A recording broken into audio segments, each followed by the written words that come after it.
And the last thing I've been able to do is watch cricket. And forget about Ashes. Even my own country, I have time to watch because what I've gone through in the last 14 months, I mean, everything else before in my life, like cricket, has become, trivial. Mm. Well, now, former Pakistani Prime Minister Imran Khan has warned his country could be heading back to the dark ages.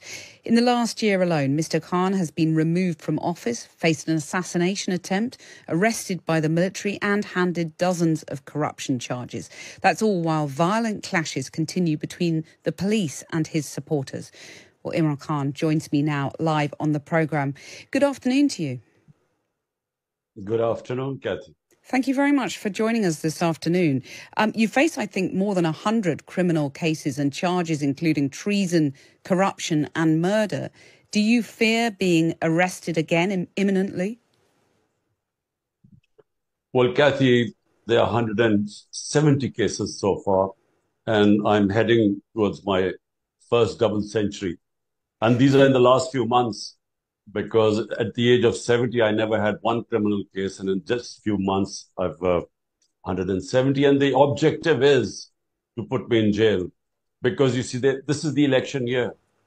And my party is by far, right now, the biggest party, the most popular party in the country, according to all opinion polls. In the by-elections, we won 30 out of 37 by-elections. So the establishment has decided that whatever happens, I should not be coming back into power because they were the ones who removed me 14 months back. And so all this is going on really to ensure that I'm disqualified or in prison, so my party loses the election. Well, whatever happens, if you are thrown in jail, if the worst happens, will you and your party continue to run for those elections? Well, I'm almost certainly going to go to jail. I mean, I am mentally prepared because, 170 cases and they're increasing by the day. So all they have to do is cancel bail in one of the cases. And then, of course, they've got military courts now. And military courts, because in the civilian courts, the cases are so bogus that none of them, I get bails. But in the military courts, for sure, they'll put me in jail. So mentally, I'm all prepared for going into jail. But yes, definitely the party will fight contest elections. And when you say mentally you're prepared for jail, I mean, do you fear it? Do you worry how you'll get on in jail? When you say you're mentally prepared, how are you doing that? Well, look, I've had one look. So to the listeners, when I was removed 14 months ago, it was expected that the party would just fizzle away because the establishment is all powerful in Pakistan. But the reverse happened. The next day when I was removed, there were hundreds and thousands of people for the first time in our history who came out in the streets protesting that this was what had happened was a conspiracy. And since then, the party's popularity has just gone up despite all the oppression that has taken place to dismantle the party.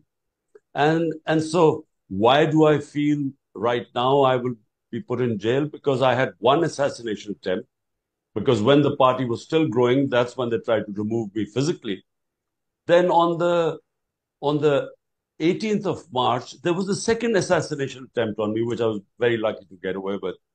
So I feel that they are determined that whatever happens, those who removed me do not want to see me back in power.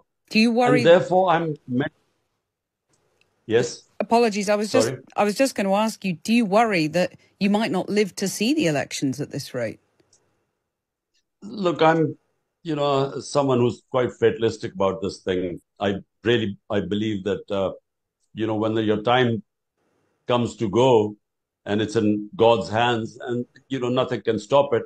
In fact, the two times I escaped death, the only reason, there's no logical way I should have escaped it. It was, in my opinion, the will of God. So in a sense, whenever the time comes, we have to go. But jail is a certainty. And jail is a certainty because they feel it that if I'm inside and not campaigning, then my party will not win elections. Although 10,000 of my workers are in jail as I speak. My entire senior leadership is in jail or hiding.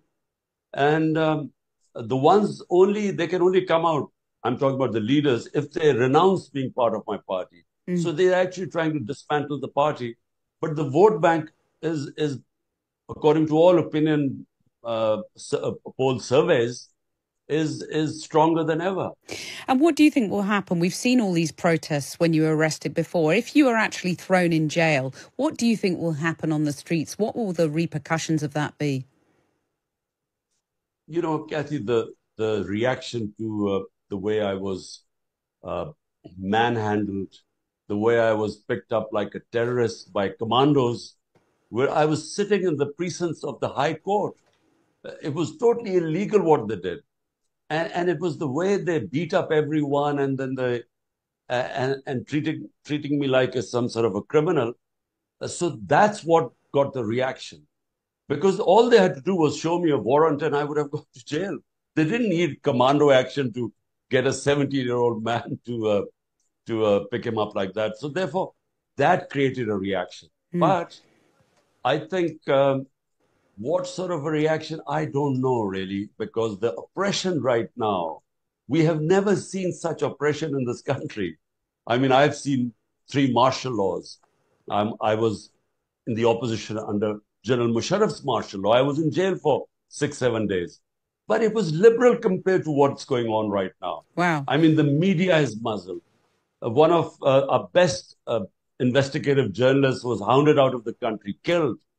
One of the second best guy has disappeared for 40 days. Mm. And then 5 or 6 of our top media guys have left the country. So this sort of oppression is unheard of. My name cannot be mentioned on television. I mean, forget about making speeches or interviews. I cannot be mentioned on television. Well, the cases against you are registered under anti-terrorism law. The government says that your supporters used petrol bombs and that they're therefore justified in using that law. What do you say to that?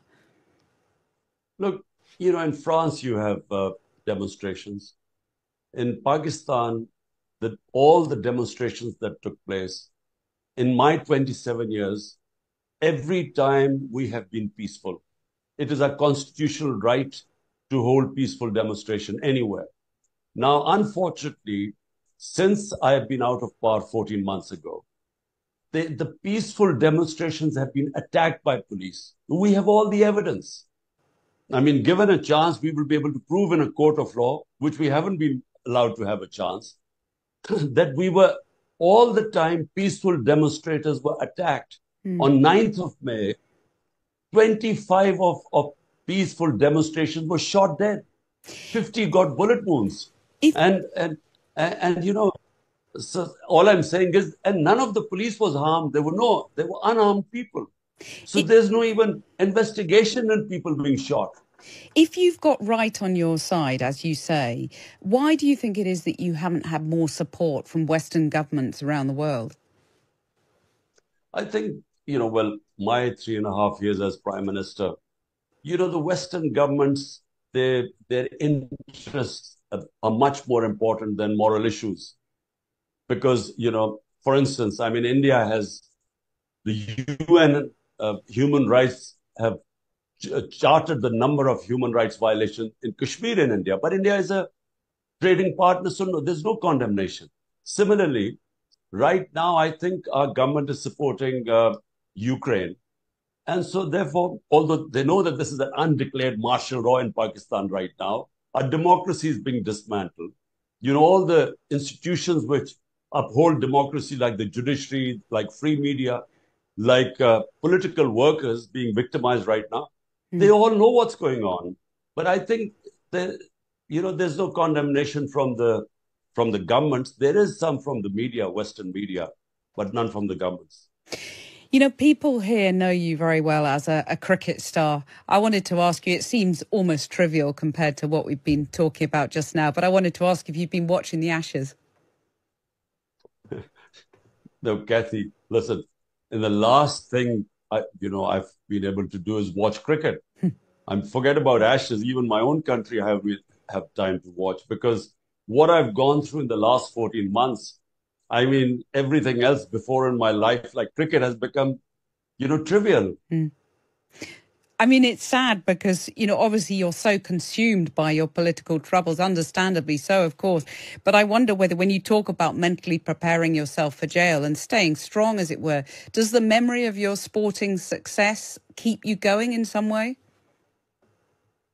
Do you know what? My cricket, I hardly remember much. I learned lessons from competing on the cricket field, which helped me in my latter life, whether I was, building this cancer hospital, which was for the poor people. If I hadn't taken the highs and lows of sports and understood how to take the bad times, I would not have succeeded there, and certainly not in politics, because I was in the political wilderness for about 14 years of my life. But the last 14 months, what I've gone through, basically the country's establishment. I mean, once they go against you, then, I mean, it's impossible really to fight back. Mm. Because how do you fight back against, the all-powerful establishment, and all the political parties ranged against me, all 12 of them on one side, backed by the establishment, and I'm all alone, and my party, all the senior leadership is in jail, and all the work, 10,000 workers picked up. So it's a very tough time I'm going through. Two assassination attempts, and who knows the possibility of a third one, certainty of going to jail. So it is the biggest struggle of my life. Mm. But it's not politics. Let me just finally say, it's not politics. We are fighting actually for democracy, in terms of democracy meaning freedom. And democracy can only come when there's rule of law. Mm. When you have the powerful in a country above law, as it is the case in Pakistan, I'm afraid the country has no future. The people who die crossing the Mediterranean, or going over from South America to North America, immigrants who risk their lives, all are escaping countries which do not have rule of law, and hence are called banana republics, or where there's poverty, are moving towards countries which have rule of law, Mm. which have democracy, freedom. So this is what we're fighting for in Pakistan. I Yeah. started my movement 27 years ago, movement for justice. It was for movement for rule of law. That's the crucial issue at stake. Thank you so much, Imran Khan, for making time to talk to us this afternoon on the programme. Thank you.